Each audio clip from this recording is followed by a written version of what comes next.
Спасибо вам за выступление. Я приглашаю к слову господина Гехамяна из Армении. И еще хочу сообщить, что у нас еще будет два выступающих. Мы подведем черту и попросим Тони Ллойда ответить на вопросы, сделать комментарии ко всем выступлениям. Господин Гехамян, вам слово.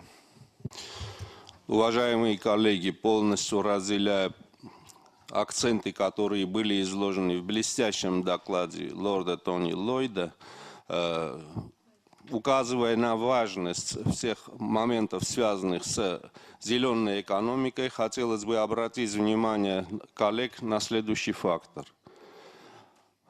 Еще в прошлом году Тимоти Гайтнер, министр финансов США, заявил, что если Конгресс Америки не примет решение, позволяющее повысить планку государственного долга, то Америку ждет дефолт.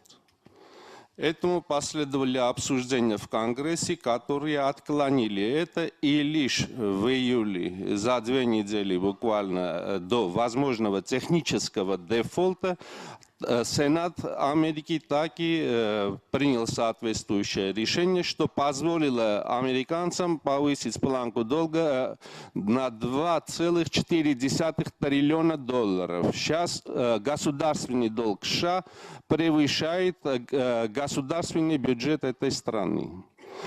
Вынуждены были напечатать евро, и Европейский центральный банк, и в общей сложности в декабре прошлого года и в феврале было напечатано около 700 миллиардов евро.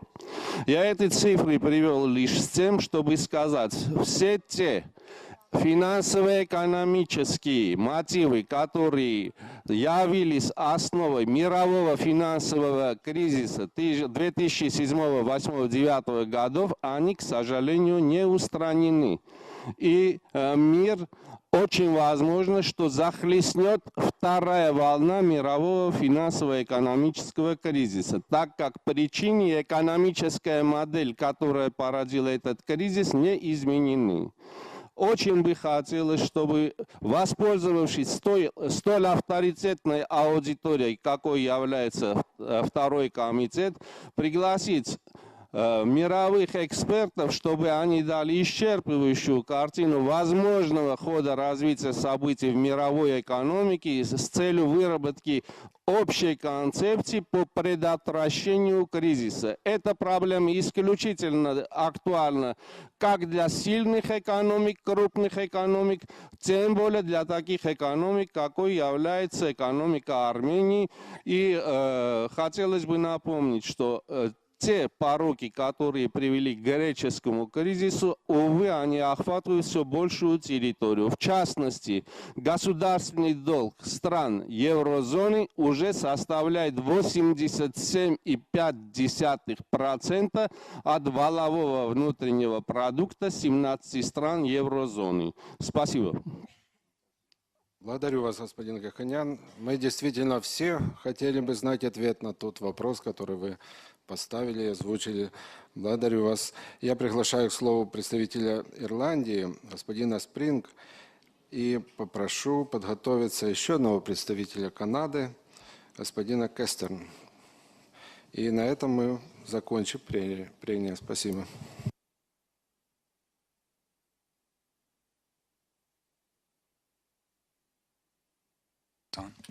Yeah, thank you very much. Just thank Tony for the report to begin with, but I think there's one omission that strikes me, and if you look around the room, the Swedish lady pointed out that from the banks there are ladies missing from the boards, and I would say from the Parliamentary Assembly there's a lack of young people possibly here. And throughout the continent of Europe, there's obviously a problem with a generation that can't find employment. But not only that, but there's an intergenerational debt discrimination that's going on, as well as an opportunity discrimination. And the relativity of this can only be eased by the creation of wealth and growth. And we should always remember that the opposite of prosperity is austerity. And many of our countries, including my own, are implementing an austerity program which is forced upon us as a result of reckless lending by bond markets and institutions that were held up as a result of the rating agencies purporting that the world was in a healthy financial position. I'd also like to say that there's a little bit of lack of knowledge as to why the world economy has crashed as much as it has.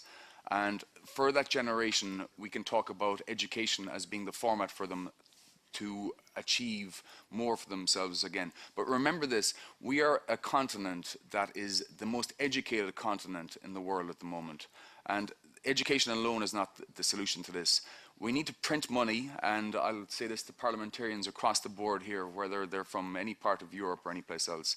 There needs to be a greater wealth in the world, and that's the printing of money. I can see that the British have done so, the American have done so. Europe has been hesitant to do so because some countries are afraid of inflation.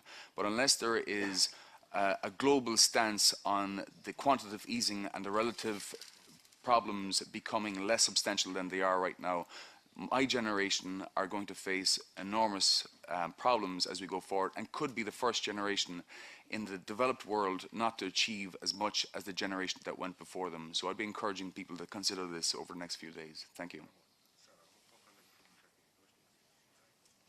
Спасибо за интересное сообщение. Последний выступающий из Канады, господин Кестерн. Пожалуйста. Thank you, Chair. And I've been listening with interest, too, and I thank Mr. Lloyd for this report. There's many very good aspects. There's some good ideas that I think we can all debate. There is, I think, an element of that is missing. And I just want to address that. I just feel compelled to address that today. And that is, first of all, it should be noted that we've heard a lot about capitalism.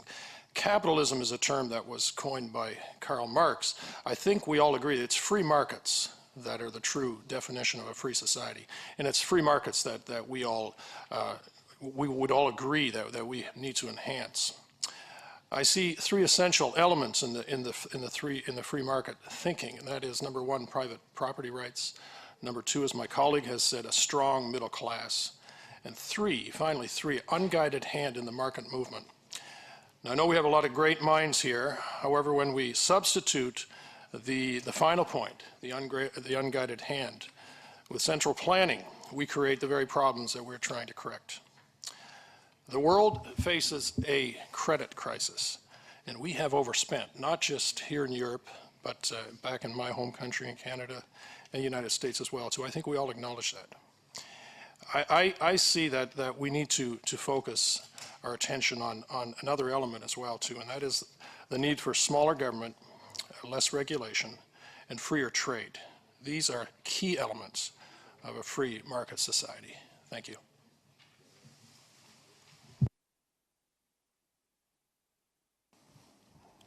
Спасибо за ваше выступление. Я также благодарю всех выступавших в прениях. И теперь с большим интересом ожидаю слова докладчика, уважаемого Тони Ллойда, для ответов и для комментариев по высказанному ранее. Спасибо. Thank you, Mr. Shevchuk. Answers may wait a little longer. Comments, certainly. Let me begin, in fact, with Mr. Van Kesteren's remarks, because this is an interesting thing. Look, I take it almost for granted that in today's world, the idea of free markets are a common view. I might argue a little bit about the size of the state in all our societies. That's a political debate that takes place in all our countries. But what I would say is this, is that even in the freest markets, one of the reasons why the United States economy was the most successful economy in the 20th century was because whilst the United States had free markets, it also actually had a very strong system of regulation of some aspects of what those freedoms could be. Because free markets, allowing the unguided hand to work, doesn't mean that the unguided hand works on a level playing field. And when the unguided hand is working on a slope, it's very difficult for the small businesses that Mr. Siliadis from Cyprus talked about, the dominance of small SMEs in Cyprus. They need that level playing field, and that does need proper regulation. It needs a proper relationship between, for example, the very now large global institutions, the financial system, and the small firms that operate in our economies. So, yes, I go a long way with the free market idea, but not with an unregulated market system. If I can pick up on Mr. Gegamyan's point, Mr. Gegamyan's point from Armenia, who made an important contribution in that sense. That the old saying, when America sneezes, the rest of the world catches a cold, is still true. And it does bring out the point that we all have known implicitly, that we live in an interlocked world, and perhaps a world that's more economically interlocked today than it's ever been before.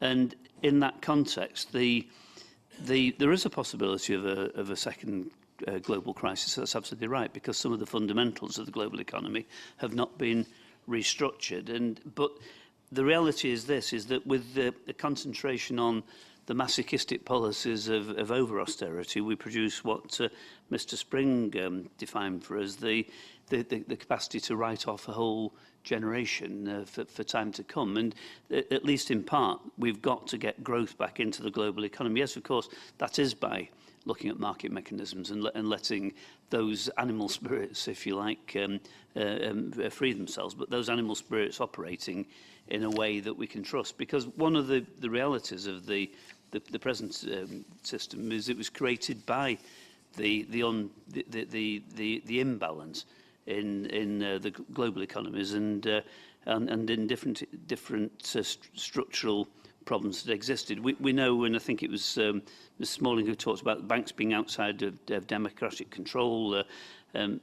Stylianides who made the point again about the lack of access of small firms to finance because of the incompetence, frankly, of the financial institutions.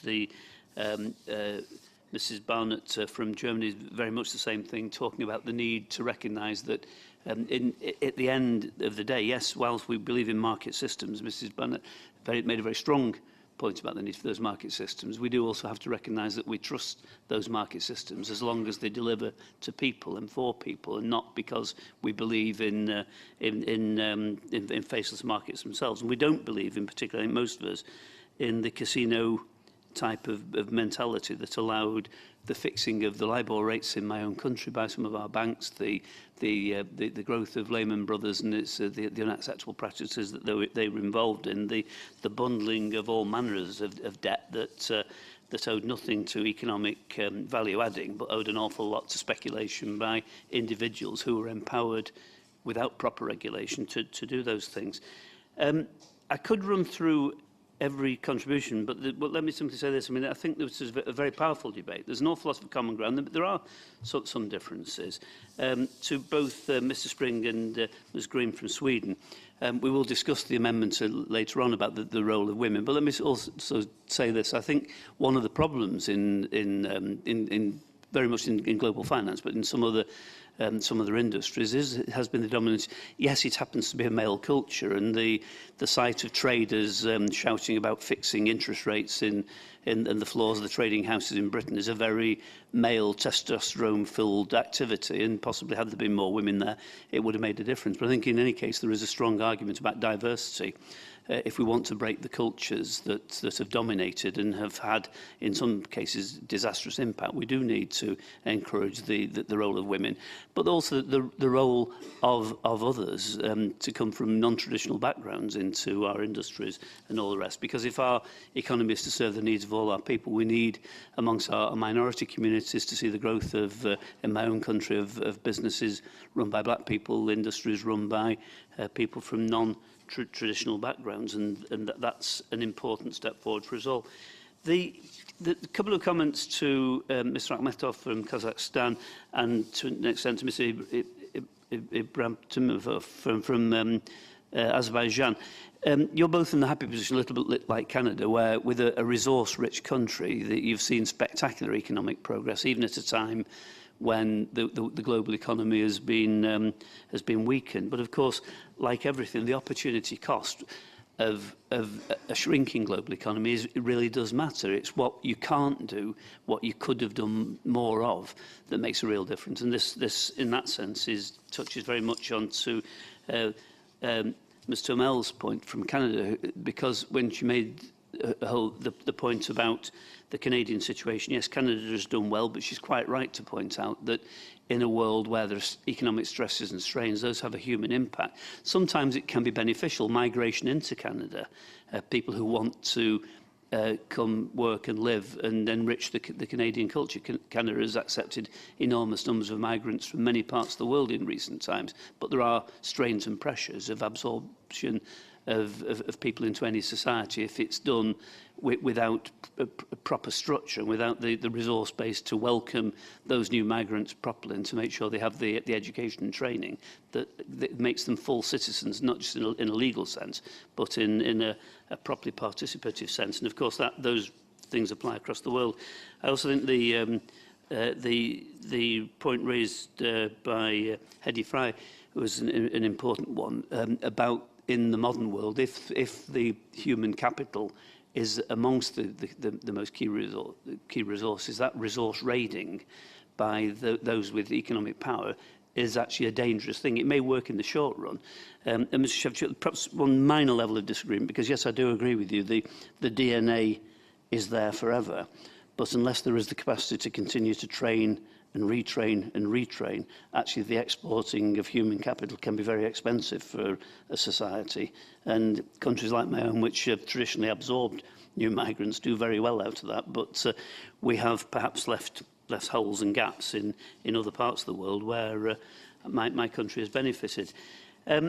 I should just comment on Ms. Hagland's point about tax avoidance. I understand this argument about new global taxation, and which is probably why the argument is about how extensive and where do we impose such a tax, because obviously there is little point creating a taxation system that gives an advantage to someone to invest in some places at the expense of others. That's not efficient, either in economic or in social terms. We do know that around the world there are tax havens which do very well, I say. Some of them, unfortunately, in the name of my own country, the Cayman Islands and others. And many people in Britain do actually feel that it's time to begin to look at plugging those gaps. And tax avoidance, even if legal, is not necessarily always morally responsible, because actually, yes, smaller government. Mr. Van Kesteren, may be what we would want, but there is also an obligation for citizens to be full citizens, and part of that, the rights of being a citizen is also the duty to pay a fair share of what society needs. Mr. Shevchuk, I'm sure that there are many other comments I ought to talk about. I want to finish, though, by talking particularly about Mr. Stefan Demir's comments, because in a way, his contribution, I think, summed up an awful lot of what we're talking about. In the end, yes, of course, we can discuss the restructuring of companies. Of course, we can look about the imperfections in our financial institutions, and those matter enormously. The world was brought to its knees because of the failure of some of our major institutions. But in the end, it's the people that our economy serves that are why all this matters. It's because it does impact on the healthcare of individuals. It does impact on investment in education and training. It does impact on that potential for a lost generation.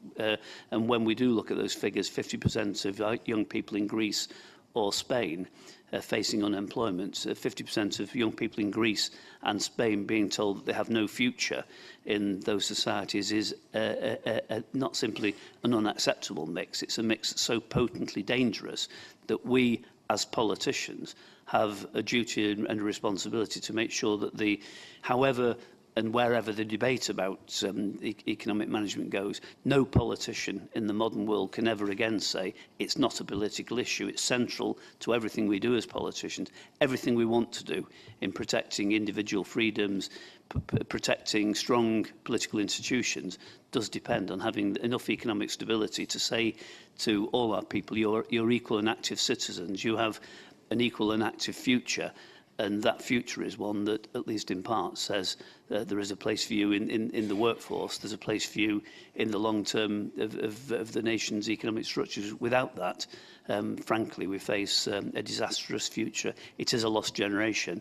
It may be the loss of the type of society that we take for granted and ought to want to promote throughout the rest of the world. But Mr. Shevchuk, if I can finish once again, as I started, by thanking Gustavo, thanking Loic, and thanking you for your help in all this. You're very skillful. You're very considerate chairing of this committee. And to commend this debate and this report, there are amendments. I've already indicated that all of them I'm prepared to, not simply to accept, but to support. And I thank my colleagues for their contributions.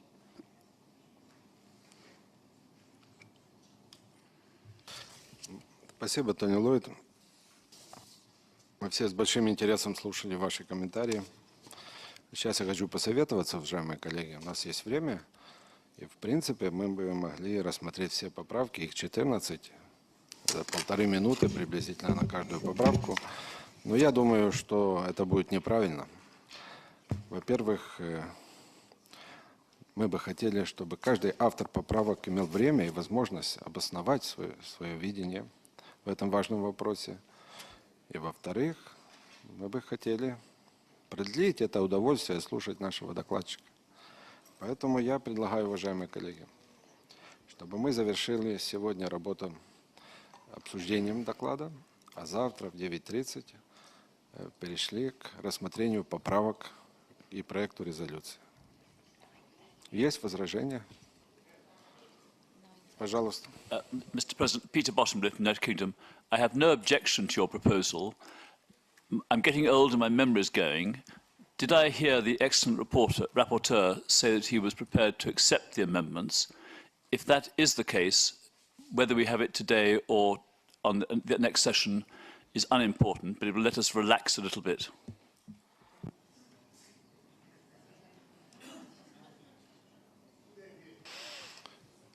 Международный секретариат возражает против того, чтобы мы прерывали процесс обсуждения поправок. То есть, если мы начнем, мы должны окончить их. И я сомневаюсь, что 1,5 минуты будет достаточно на каждую поправку. Поэтому я считаю, что давайте мы все-таки отложим этот вопрос на завтра, потому что настолько интересное обсуждение и настолько важная тема, что мне кажется, что каждая поправка имеет множество соавторов, которые поддержали главного автора поправки. Поэтому нам надо знать мотивы выдвижения этой поправки и также, как на это среагирует основной докладчик. Вы согласны с моими аргументами? Спасибо вам, уважаемые коллеги. Благодарю вас за работу и до завтра, до 9:30.